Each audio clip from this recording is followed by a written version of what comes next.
Bom dia, boa tarde, boa noite. Olá, Paulo. Você sabe o que é overtourism, Gabi? Fique ligado que você vai saber. Depois das 6, está começando agora!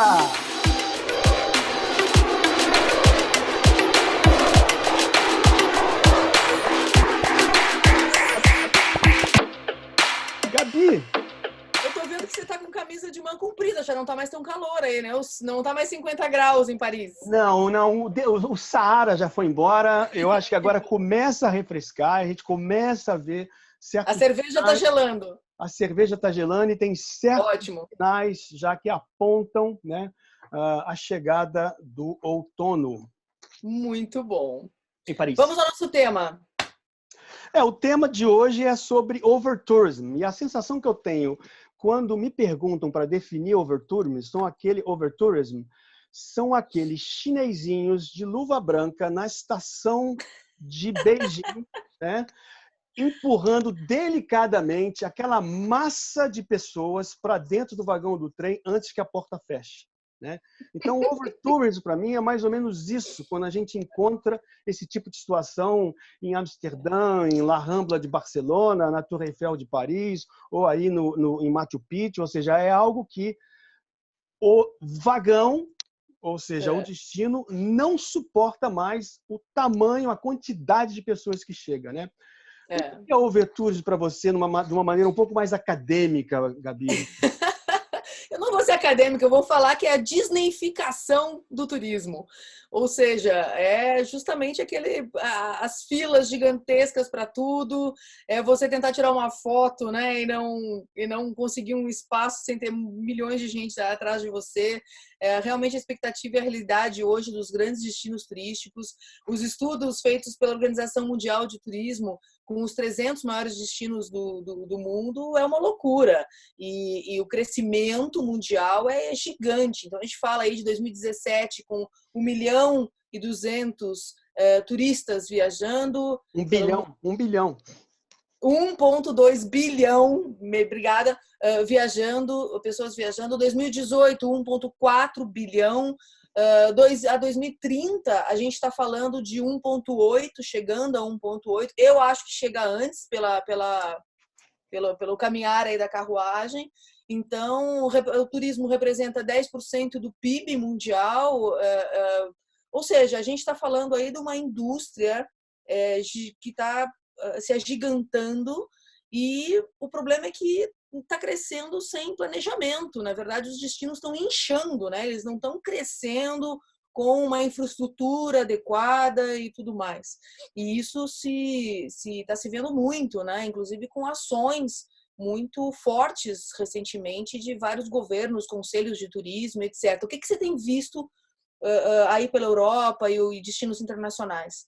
A questão ela está caminhando cada vez mais para o impacto não só social, mas o impacto ecológico também. Hoje, esses 1,2 bilhões de viajantes, como você falou, em crescimento constante, eles já representam algo em torno de 10% da emissão de gás, né, na atmosfera, ou seja, 10% do volume, né, de poluição que é gerado na atmosfera é gerado, segundo a Organização Mundial do Turismo, é gerado pelas viagens, né?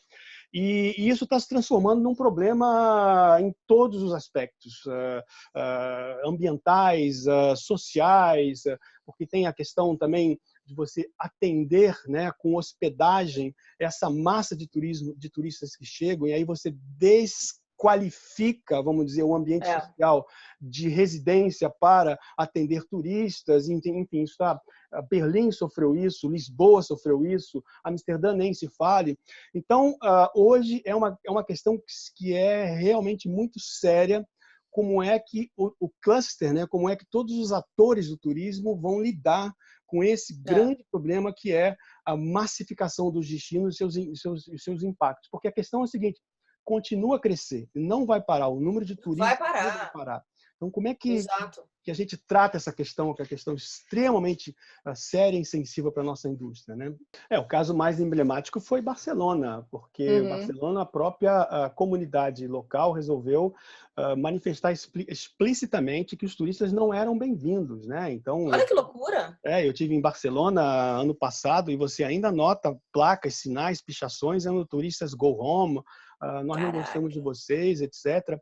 Eu acho que esse caminho é um caminho que não faz o menor sentido, porque a gente É, sabe, vamos dizer, a força, né, que o turismo pode estar gerando na economia de um país ou de um destino. A Finlândia, por é. exemplo, eles têm 10 vezes mais turistas do que a população, ou seja, o volume de turistas na Finlândia, não, a Islândia, né?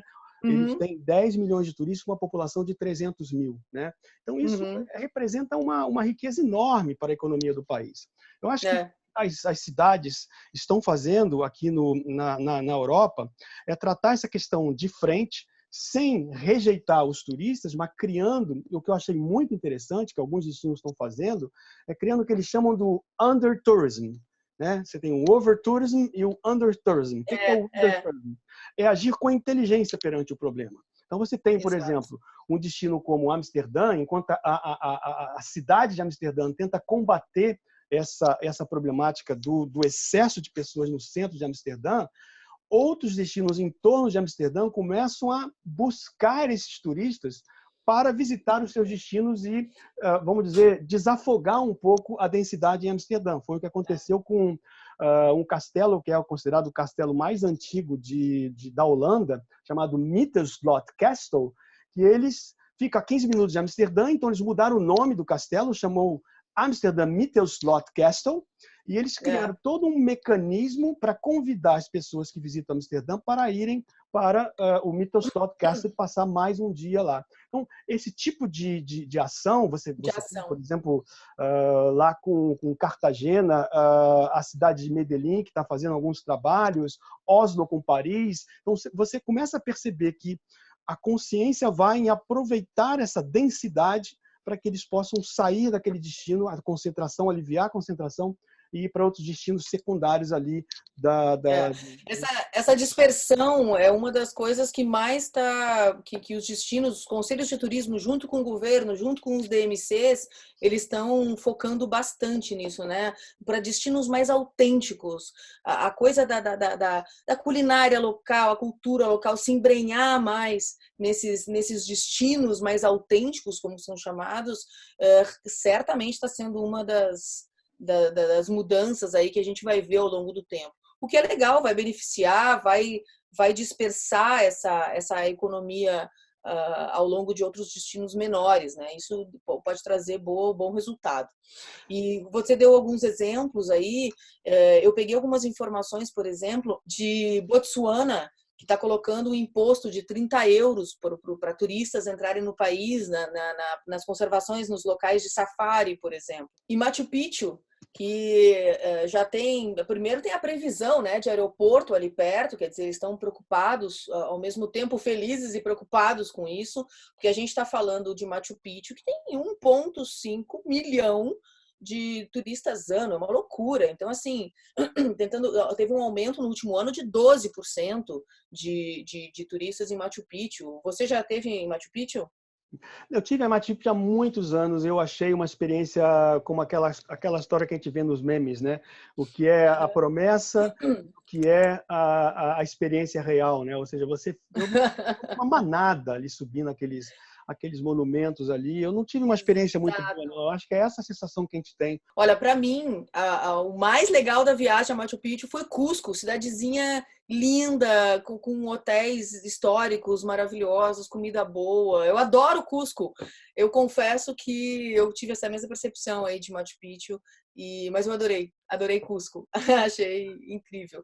Então, assim, com relação a Machu Picchu, o que eu vi também é que eles estão, por exemplo, tentando comprar 2 ingressos, né? Ou você compra para a parte da manhã ou para a parte da tarde. Se você quer ficar mais, você tem que comprar 2 ingressos. Então, essas taxas que estão acontecendo, assim como a gente vê no Brasil, Fernando de Noronha, que teve quase 500 mil, mais de 500 mil em 2018 de turistas. É uma loucura, né? Não tem estrutura lá para aguentar isso. Então, alguns governos, alguns conselhos de turismo estão indo justamente para encarecer o destino, né? Vamos ver se isso resolve. Tem dois pontos interessantes. O primeiro, eu volto no que você falou dos microdestinos, dos nichos, das experiências, que a gente tanto fala em marketing, que é justamente isso que essas pessoas, né, esses especialistas estão vendo, em criar os undertourism, ou seja, como é que a gente pode atrair um público qualificado para o nosso destino, já que ele está lá visitando Amsterdã, Machu Picchu, Cusco, Nova York, etc. E o próprio Peru foi um exemplo disso, né? Porque até 6 anos atrás, a Lima era uma cidade de passagem, ou seja, ninguém tinha interesse maior em permanecer em Lima, todas as pessoas chegavam e iam para Cusco para diretamente ir para Machu Picchu, e Lima meio que aproveitou vamos dizer, essa densidade no destino de Machu Picchu e começou a criar ali também um destino de undertourism, né, com a sua gastronomia. E hoje Lima é considerado um dos maiores destinos da América Latina, me parece, segundo os estudos que eu fiz, eles alcançaram 4 milhões de turistas no ano de 2018, e hoje não se fala em outra coisa quando a gente pensa em conhecer a gastronomia latino-americana que seja passar Maravilhosa. em Lima e em São Paulo, né? Então, esse ponto é um ponto que é muito interessante, o caso do Peru, nesse equilíbrio para evitar esse turismo, essa massificação do turismo. E tem um outro ponto também que você falou que eu vejo também muito interessante nas minhas análises, é que as agências de promoção turísticas, né, as DMCs, ou os conventions, eles estão também tomando a consciência sobre o protagonismo que eles devem ter, não somente em atrair turistas, mas também gerenciar estrategicamente esses turistas que vão para os destinos. E a gente começa a ver cada vez mais essas agências de promoção turísticas protagonizando o trabalho de livrar, né, a densidade de turistas em determinados destinos, né? Isso também é muito interessante. Elas se transformam cada vez mais em gestores estratégicos do destino, não somente em gestores promocionais do destino, né? Então tem muita coisa acontecendo nesse tema, né? E você sabe que o turismo, quando a gente fala em overtourism, a gente tem que entender que é justamente o contrário de turismo responsável, né? Que o turismo responsável, a gente está falando que são melhores lugares para se viver e melhores lugares para se visitar. Quer dizer, quando a gente fala em overtourism, quando a gente fala no excesso de turistas, a gente está falando que tanto visitantes quanto moradores muitas vezes estão vivenciando uma deteriorização do destino ao mesmo tempo. Então, essas medidas aí que a gente está falando, e aí tem que envolver todo mundo, né? Você falou dos DMCs, tem que envolver governo, tem que envolver a população local, tem que envolver os conselhos de turismo, tem que envolver esses players aí de mercado, tem que ter uma conscientização geral, porque senão a coisa não vai acontecer, né? Senão a coisa fica predatória e fica realmente nocivo para o desenvolvimento no destino. Ou seja, você aniquila um destino em alguns anos, né? Exato. Olha, resoluções gerais estão sendo tomadas. Alguns destinos, proibição de aluguéis de curto prazo, leia-se Airbnb, coisas desse tipo. Desvio de navios de cruzeiro do ancoradouro principal do centro da cidade e indo para outras paradas.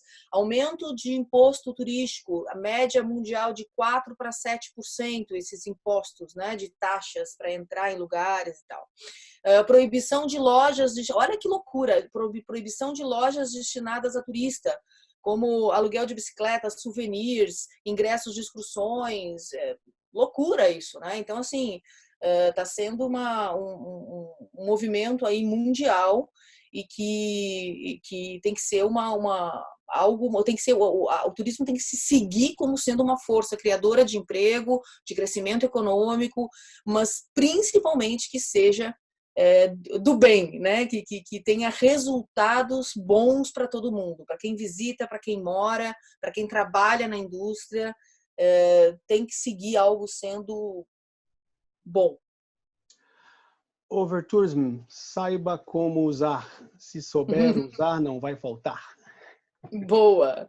Crescimento consciente e não desenfreado, sem planejamento. Isso é vital. E a gente tem que cuidar no Brasil, hein? Porque cada vez a gente está vendo mais isso em alguns pontos específicos no Brasil. Bom, Gabi, eu acho que a gente já falou bastante de overtourism, né? O que você acha da gente falar de dicas agora? Eu acho ótimo. Quais são as tuas dicas? As tuas dicas, o pessoal, aliás, eu tenho visto comentários, o pessoal tem adorado as dicas de aeroporto, de viagem. Olha, até pegar o Wi-Fi lá de graça nas salas do aeroporto, eu tô achando ótimo. Gabi, a minha dica vai ser comportada dessa vez, entendeu? Porque Muito assim, a bem. repercussão foi tão grande em relação a minhas dicas de viajar em classe econômica que eu vou para o outro lado. Eu vou dizer o seguinte: os lobbies de hotéis Palace em Paris. Essa é a minha dica, é visitar Boa. os lobbies dos Palaces em Paris. Então, se você reserva um tempo para fazer lá o teu turismo de massa, né? Torre Eiffel, Notre Dame, bom, apesar que a Notre Dame está fechada, enfim, faz lá o teu turismo de massa, mas reserva um dia para visitar os lobbies dos hotéis Palace de Paris. Mas você não vai dar nenhuma dica de como conseguir um cafezinho de graça, como, enfim, não é só para entrar para pegar o Wi-Fi free, né? Não, olha, Gabi, eu vou te contar uma coisa. Esses hotéis Palace de Paris, eles têm, sabe aquela porta que roda assim, Ah, na entrada? Então, ali tem um detector de pobreza. Se você tiver um rendimento abaixo de US$ 1 milhão por ano, a ai, segurança já Paulo, vê que é uma luzinha amarela ali e fica de olho em você. Então, se não é você... politicamente correto, Paulo. Gabi, Gabi, você sabe nas suas aulas que uma das coisas, um dos pré-requisitos fundamentais do luxo é o quê? É o distanciamento em relação àqueles que não têm. Ai, muito bom. Então, fiquem atentos ao detector de pobreza dos palaces parisienses. Mas voltando ao outro assunto, que é a Sim. questão dos lobbies, vale a pena gastar €25 no expresso, ok? Então, se você quiser um lobby de um palace, você pode tomar um café, mas você pode apenas ir até o lobby e visitar e contemplar. Mas existem dois hotéis que eu simplesmente adoro para vocês visitarem, conhecerem o lobby. O primeiro deles é o Península de Paris, que fica na Avenue Kléber, que é um dos últimos palaces que foram abertos da rede Península. E tem ali, logo no lobby, uma escultura maravilhosa que eles chamam de Dancing Leaves, que é uma instalação com mais de 800 peças de cristal, que parece que você está com uma chuva, né, caindo uma chuva de cristal dentro do lobby, que é uma escultura famosa de um artista, escultor chamado Xavier Corberó, e vale a pena vocês irem conhecer essa obra que fica ali no Avenue Kléber, no Península de Paris. E um outro ponto fundamental que vocês não podem deixar de visitar, um outro lobby que vocês não podem deixar de visitar, é o lobby do Georges V, do Four Seasons, ali bem pertinho da Champs-Élysées, que tem os arranjos florais mais famosos do mundo no lobby. O budget de flores do artista que faz, que é o curador dos arranjos florais, é um americano chamado Jeff Letterman. Ele tem um budget anual de US$ 1 milhão para preencher apenas com os arranjos florais do lá do Georges V. Portanto, a minha dica vai para conhecer a arte contemporânea no lobby, o Península, e para ver o que é realmente um trabalho artístico com flores, vá até o Georges V e no Four Seasons conhecer. E aí depois eu vou dar outras dicas no próximo programa de lobby em Paris. E você? Muito bom. Seguindo nessa linha, porque eu sou apaixonada quando eu vou para alguns lugares, eu vou visitar hotéis, eu sou apaixonada principalmente por hotéis boutique. Eu vivo dentro de hotéis grandes de redes, hotéis independentes, mas eu gosto de visitar aqueles pequenininhos, sabe, que ninguém conhece, os hotéis de 9, 10, 12 suítes. E um dos lugares mais incríveis é Palermo, em Buenos Aires. Adoro um local com tanta história para contar, é sensacional. É separado ali, tem o velho Palermo, o novo Palermo. Então a gente tem o Palermo Sorro, que é a área mais antiga, onde está a Praça Itália, que é um charme total, aquele ar super boêmio, assim. E tem o Palermo Hollywood, né, onde já tem lá a Cade Fitzroy, que é todo conectado com TV, com cinema, já tem uma coisa mais cool, assim, de Buenos Aires. E aí os hotéis maravilhosos. Então, assim, dá para citar vários, né? O Legado Mítico, que é todo conectado com a história da Argentina, todo temático, né? Com suítes de Jorge Luis Borges, Carlos Gardel e etc. Ilum, o Vitrum, o Puro Baires, o Hotel Ultra, todos esses hotéis são incríveis, assim, sabe, temáticos, ou tem um design incrível, ou hortinha orgânica que você vai pegar. Deixo a minha recomendação, hotéis boutique pequenos, incríveis, em Palermo, em Buenos Aires. Vale a pena conhecer, mas assim, ó, vai para lá e a pé, vai indo, pega um mapinha dos hotéis, vai, entra, pede para conhecer. Simplesmente Uma maravilhoso. delícia. Palermo é uma delícia. Bom, você agora falou, eu me imaginei lá, né? Eu acho que você viajou na tua dica aqui. E tem um hotel da Rio, lá da Rede Bourbon, do Francis Ford Coppola. Um pequeno hotel. Olha, também, que que era a antiga residência dele lá em Palermo, que ele acabou transformando em hotel, que é administrado pela Rede Bourbon. Mas boa dica. E lá não tem detector de pobreza, eu acho, né, Gabi? Acho que pode entrar tranquilo.